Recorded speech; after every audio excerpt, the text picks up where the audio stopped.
Have you ever tried disappearing from a narcissist's world? No warning, no more text, no replies, you go silent. And that's when the strange things start happening. At first, it's a flood of messages, then unexpected calls, and soon, chaos. But not because they miss you. It's because you've done the one thing they hate most. You took back control. To a narcissist, you're not a partner, a friend, or a loved one. You're a power source. You're where they recharge their ego, their sense of control, and their need to feel important. And when you suddenly stop feeding them that, they panic, they spiral, and they can become more dangerous than ever. So what really goes through a narcissist's mind when you stop talking to them? And what exactly are you about to face? Stay grounded, because you're about to walk through fire. Narcissists are not just uncomfortable with silence, they are haunted by it. To them, silence is not peace. It is the cruelest form of rejection. It signifies that you've withdrawn from their control, that you are no longer within reach of their manipulation. And for someone who thrives on power and attention, that is the ultimate nightmare. Your silence means you've disconnected. No more reactions, no more explanations, no more anger or tears. And to the narcissist, no reaction means no more power. They lose the stage, they lose the audience, they lose their sense of existence. Because a narcissist cannot stand on their own, they need others' eyes to feel like they exist. They crave admiration, or at the very least a reaction, whether positive or negative. That's how they recharge their hollow ego, and you, with your tender heart, your honest reactions, your genuine emotions, were their most precious supply. So, when you suddenly fall silent, when their messages go unanswered, when their tricks no longer spark a response from you, they don't just feel empty. They feel like they're disappearing. That's the moment they realize they no longer control you. You've stepped out of their game, and they can't stand being left behind. And when they start to feel like they're disappearing into your silence, they don't take it quietly. Narcissists don't fear losing you because of love. They fear it because you are the last remaining mirror that reflects their inflated sense of self. A mirror they've grown used to gazing into daily, to feel important, to feel like they exist. When that mirror vanishes, they no longer know who they are. They panic, and from that fear, their first reactions erupt. Chaotic, intense, calculated. There is nothing more distressing to a narcissist than sending out a signal of control and receiving no response, a message left seen with no reply, a call that rings into the void. That silence, to them, feels like outright rejection, a slap to the ego they've worked so hard to protect. They'll start by texting obsessively, calling relentlessly, grasping at any excuse to force you to reply. At first, they may sound concerned. Are you okay? I miss you. But if you continue to remain silent, the tone shifts fast. Sweet words turn into accusations, guilt-tripping, or even threats. You're ignoring me on purpose, aren't you? You're cruel. You'll regret this. A narcissist doesn't care about a kind reply. They just want a reaction. Whether it's anger, tears, or an argument, all of it tells them one thing. You're still within their control. When rage fails, they switch tactics. Gone is the aggressive facade. Now comes the role of the victim. Their tone becomes pitiful, weak. Since you stopped talking, I haven't been able to sleep. You're the only one who ever understood me. You left me when I needed you most. They know you once cared deeply. They understand your empathy, and now they weaponize it. But make no mistake, this is not true vulnerability. It's a performance, a carefully rehearsed role they've played many times, and often quite convincingly. Every word is a hook aimed at pulling you back into your old role, the fixer, the forgiver, the emotionally responsible one. And if you live with them or share physical space, the battle leaves the screen and enters your daily reality. Music blasted at midnight, doors slammed, angry muttering, heavy, deliberate footsteps, things accidentally dropped or broken. They disturb your environment to provoke your peace, to force you to break your silence.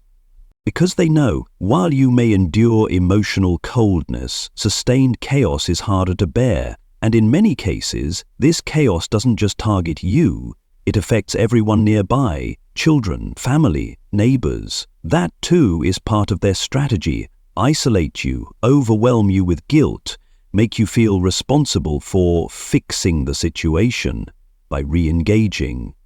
All of these reactions, the rage, the victim act, the aggression, stem from one simple truth. The narcissist cannot stand no longer being the center of your world. They don't want a healthy connection. They don't seek real intimacy. They just need to know you're still orbiting around them, emotionally reactive and under influence. To you, silence is healing. It's a boundary, a decision to choose self-love. But to a narcissist, silence is the ultimate defeat, the one thing that shows them they've lost control. And when your silence lasts long enough, when it holds strong, you force them to confront the very thing they've spent a lifetime avoiding, the truth that they no longer have power over you. And when they begin to sense that you've truly woken up, that you're no longer the puppet in their carefully controlled performance, their fear is no longer about losing you, it's about losing their grip on you. They know you've seen through them, through every carefully layered mask, charm, helplessness, vulnerability, counterfeit love. They know the words that used to guilt you, the tears that used to soften you, the rage that used to silence you, no longer reach you. And that's when they play their final card, Freud. Reverse discard. Instead of ending things directly, they begin to dismantle the relationship in the most silent, calculated, and brutal way, growing colder by the day, withdrawing without explanation. Communication becomes curt, fragmented, hollow. Their presence fades, but just enough to leave you confused, questioning. Their goal isn't separation, it's to push you to your breaking point until you're the one who walks away. Because if you leave, they gain something they desperately need, the victim role. They turn your exhaustion into heartlessness. Your emotional scars become evidence that you were cold, uncaring, distant. And as if that weren't cruel enough, they use your departure to justify the betrayal they've long planned. I cheated because she stopped caring. I found someone else because she changed. What else was I supposed to do? She abandoned me. Those words aren't for you. They're for the new person or anyone else they need to impress. They don't want forgiveness. They want a narrative that serves them. That's the hardest part. They don't end the relationship to grow or set you free. They do it to maintain one thing: control over the story. And if you're not steady in yourself, you may begin to believe them. You may start to doubt, maybe I should have been more patient. Was I really cold to them? Did they reframe the harm? That's the narcissist's final trap, getting you to leave carrying guilt, even when you're the one who was hurt. They don't need your love anymore. They just need you to carry them in your mind as an unhealed wound. But here's the truth. You are not wrong for being exhausted. You are not cruel for stepping away from something that kept wounding you, and you are not responsible for holding emotional space for someone who deliberately drained you. You didn't abandon them, you returned to yourself. And nothing terrifies a narcissist more than realizing you no longer need them to survive. There's a peculiar paradox. When you stop communicating with a narcissist, suddenly you become more attractive to them than ever before. The more inaccessible you appear, the more valuable and desirable you seem in their eyes. But this isn't admiration rooted in affection. It's a psychological reflex, one that's both powerful and dangerous. From the beginning, the narcissist had you categorized, someone they could manipulate emotionally, someone who would always respond as expected. You were predictable, reactive, within reach. But when you suddenly fall silent, you shift into something unfamiliar. You're no longer easy to read. You become a mystery, and that intrigues them. Your absence creates a psychological void. They no longer know what you're thinking, how you're feeling, whether you still care. That ambiguity becomes a source of internal tension, because in their world, not knowing equals not controlling, and they can't tolerate that. They don't come back because they miss you in a loving sense. They return because they need to restore their sense of control over you. Ironically, the less you react, the more they feel the need to chase. The more silent you are, the louder they become. And in that silence, you become more desirable to them than you ever were when you were available. Narcissists don't measure your worth by who you are as a person. They measure it by how effectively they can possess and control you. When you were easily accessible, you were part of their system, something familiar. But once you go quiet, once you remove yourself from that cycle, you become an unknown variable. And that makes you valuable again. They might try to re-enter your life subtly, almost innocently, a random like on an old post, a vague message like, just thinking about you. But they won't apologize outright. That would mean vulnerability, and narcissists avoid that at all costs. Instead, they test the waters. Will you react? Will you engage?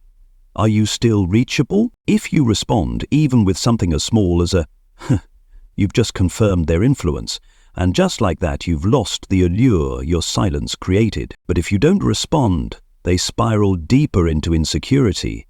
The idea that you might truly be gone, detached, done with them, it terrifies them more than your anger or sadness ever could. Suddenly, you're not just someone they lost. You're the one they couldn't control. And that makes you not only special in their eyes, but also a threat to their ego. But here's the truth you need to hold on to. This new attention isn't love. It's not realization. It's not awakening. It's ego panic. It's driven by their fear of losing dominance, of seeing someone they once controlled now living freely without them. You didn't become more beautiful or more worthy by going silent. You became less accessible, and to a narcissist, that's the same as becoming priceless. This often leads to what feels like a soft return, messages that seem vulnerable but are carefully crafted to gauge your emotional openness. Hey, I was just thinking about you. I miss how we used to talk. But these aren't apologies.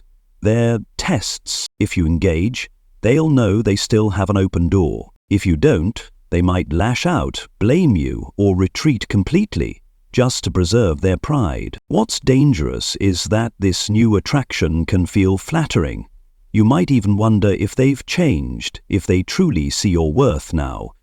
But this is where the trap lies. It's not your essence they're drawn to, it's your resistance. They don't want to build something better. They want to prove to themselves that they can still pull you back in. That's why it's crucial to recognize that this allure is artificial. It won't lead to healing. It won't bring a different outcome. It's the same cycle, just reset, with you in a different position. You may have become more desirable to them in your silence, but that doesn't mean they deserve to have you back. You are not a prize for their persistence. You are not valuable because you became distant. You're valuable because you are you, with or without their validation. If you are still holding on to your silence, not out of anger but peace, then please keep going, because in that silence, you are reclaiming not just your voice, but your identity, not just your boundaries, but your self-worth. They may try to lure you back with nostalgia, with sweet words, with shadows of what used to be. But remember, they may want you, but that doesn't mean they are ready to love you. And you're ready to love yourself. Remember, you stop talking to them not as a tactic, not as a game, and certainly not to win anything. You went silent because you were exhausted. You disconnected because you were hurt enough. You chose to walk away, not to manipulate, but to protect yourself. You don't need to prove anything to anyone. You don't need to prove that you're a good person, that you're compassionate, or that you loved deeply. You don't need to show anyone how hard you tried, how much you tolerated, or how many times you forgave. You don't need to defend yourself. You don't need validation, because the truth is, those who choose to hurt you will always find a way to twist the story so they come out looking like the victim. And those who truly love you, they'll never require you to explain your worth. Your silence is not avoidance, it's growth. It's the moment you finally realize that you no longer want to stay in a relationship where you're the only one trying, fixing, and holding it together. Maybe they'll tell others that you changed. Maybe they'll say you were cold, heartless, or indifferent. But you don't need to rewrite their version of the story because you know what really happened, and that's enough. You don't need to respond to reclaim your worth. You don't need to speak up to find justice. As the most just thing you can do now is to protect your peace by holding firm in your silence. Silence isn't the end. It's the beginning of a new version of you. A version that is stronger, clearer, and no longer builds its value around someone else's validation. And if someone can't see that, they were never worthy of you to begin with. You don't need to be the perfect version of yourself in anyone's eyes. You only need to be the version that feels at peace within your own world. If your silence makes the narcissist angry, confused, or desperate to come back, it's not because they love you. It's because they're losing something they once controlled. And if they choose to walk away completely, let them. Not every absence is a loss. Sometimes it's liberation. Believe this. No matter how lonely this path may feel, at the end of it, you'll meet someone important. Yourself, whole, strong, and free. And that is the one thing a narcissist will never be able to touch.